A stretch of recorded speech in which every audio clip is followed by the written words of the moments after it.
This video is about the introduction of TS Eliot, who belongs to the modern age. Thomas Stearns Eliot was a poet, essayist, publisher, playwright, literary critic, and editor.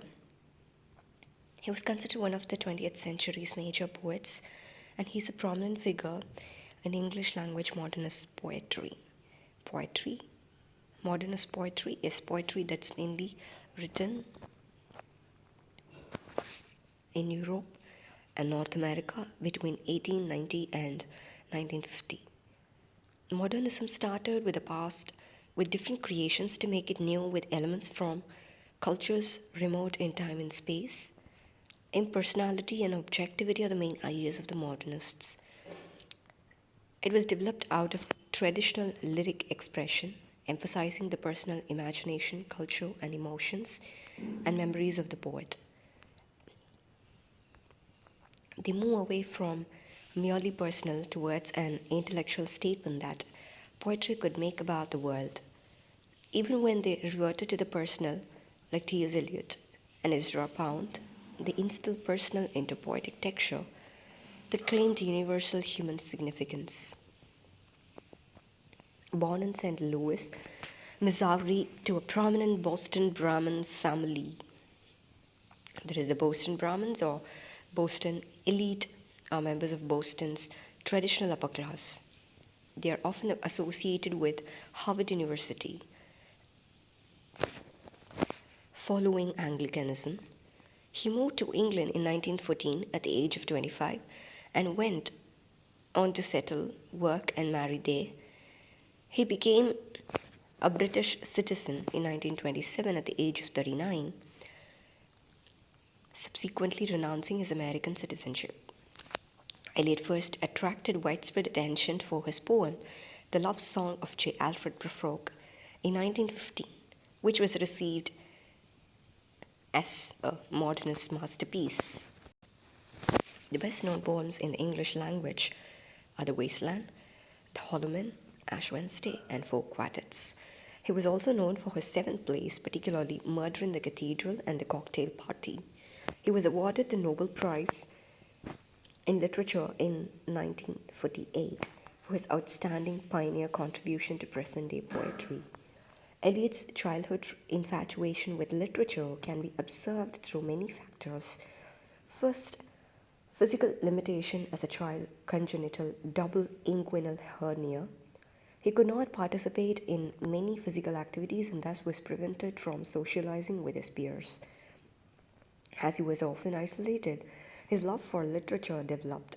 Once he learned to read, the young boy immediately became obsessed with books, favoring tales of savage life, the Wild West, or Mark Twain's thrill-seeking Tom Sawyer. In his memoir of Eliot, his friend Robert Sencott comments that the young Eliot would often curl up in the window seat behind an enormous book, setting the drug of dreams against the pain of living. Secondly, Eliot credited his hometown with fueling his literary vision. It is self-evident that St. Louis affected me more deeply than any other environment has ever done.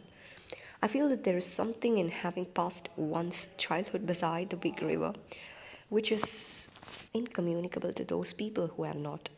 I consider myself fortunate to have been born here rather than in Boston or New York or London. Eliot worked as a school teacher at Highgate School in London, where he taught French and Latin. His students included John Benjamin. He subsequently taught at the Royal Grammar School, High Wycombe in Buckinghamshire. To earn extra money, he wrote book reviews and lectured at evening extension courses at University College London and Oxford. Charles Whibley recommended T.S. Eliot to Geoffrey Faber. In 1925, Eliot became a director in the publishing firm Faber and Guire, later Faber and Faber, where he remained for the rest of his career. At Faber and Faber, he was responsible for publishing distinguished English poets including W. H. Auden, Stephen Spender, Charles Mackay, and Ted Hughes. In 1927, Eliot converted to Anglicanism from Unitarianism, and in that year, he took British citizenship. He became a church warden of his parish church, St. Stephen's, Gloucester Road, London, and a life member of the Society of King Charles the Martyr. The Society of King Charles the Martyr is an Anglican devotional society dedicated to the culture of King Charles the Martyr, a title of Charles I of England. It is a member of Catholic Societies of the Church of England, an Anglo-Catholic umbrella group. He specifically identified as Anglo-Catholic, proclaiming himself classicist in literature, royalist in politics, and Anglo-Catholic in religion.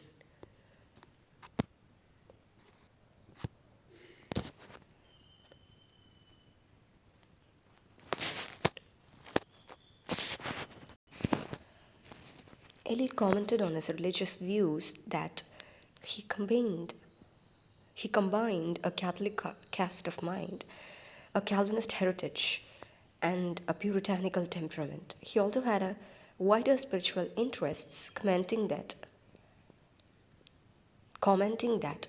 I see the path of progress for modern man in his occupation with his own self, with his inner being.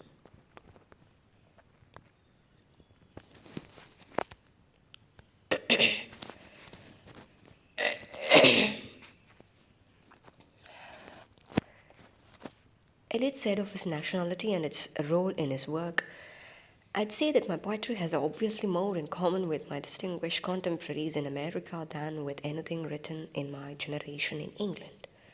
That I'm sure of, it wouldn't be what it is, and I imagine it wouldn't be so good. Putting it at putting is at, putting it as modestly as I can, it wouldn't be what it is if I had been born in England, and it wouldn't be what it is if I had stayed in America. It is a combination of things, but in its sources, in its emotional springs, it comes from America. Cleo McKinley Kearns says that Eliot was deeply influenced by Indic traditions, notably the Upanishads, from the Sanskrit ending of the wasteland to the what Krishna meant section of four quartets shows how much Indic religions and more specifically Hinduism made up his philosophical basic for his thought process. Some of the plays of T.S. Eliot are Sweeney Agonistus, Murder in the Cathedral, The Rock, The Family Reunion, The Cocktail Party, The Confidential Clerk, and The Elder Statesman. Regarding his method of playwriting, Eliot explained, if I set out to write a play, I start by an act of choice. I settle upon a particular emotional situation out of which characters and a plot will emerge, and then lines of poetry may come into being, not from the original impulse, but from a secondary stimulation of the unconscious mind. Eliot also made significant contributions to the field of literary criticism and strongly influenced the school of New Criticism. New Criticism emphasized close reading, particularly of poetry, to discover how a work of literature functions as a self-contained, self-referential, aesthetic object. The movement derived its name from John Crowe Ransom's 1941 book, The New Criticism. It is said that his criticism was merely a byproduct of his private poetry workshop. His critical essay, Tradition and the Individual Talent, argues that art must be understood not in a vacuum but in the context of previous pieces of art. In a peculiar sense, an artist or poet must inevitably be judged by the standards of the past. This essay was an important influence over the New Criticism by introducing the idea that the value of a work of art must be viewed in the context of the artist's previous works, a simultaneous order of works that is tradition. Eliot himself employed this concept on many of his works, especially on his long poem, The Wasteland. Eliot's essays were a major factor in the revival of interest in the metaphysical poets. Eliot particularly praised the metaphysical poet's ability to show experience as both psychological and sensual. Eliot's essay, The Metaphysical Poets, along with giving new significance and attention to metaphysical poetry, introduced his now well known definition of unified sensibility, which is considered by some to mean the same thing as the term metaphysical. Eliot later focused much on writing for the theatre. Some of his earlier critical writing in essays such as Poetry and Drama, Hamlet and His Problems, and The Possibility of a Poetic Drama focused on the aesthetics of writing drama in verse.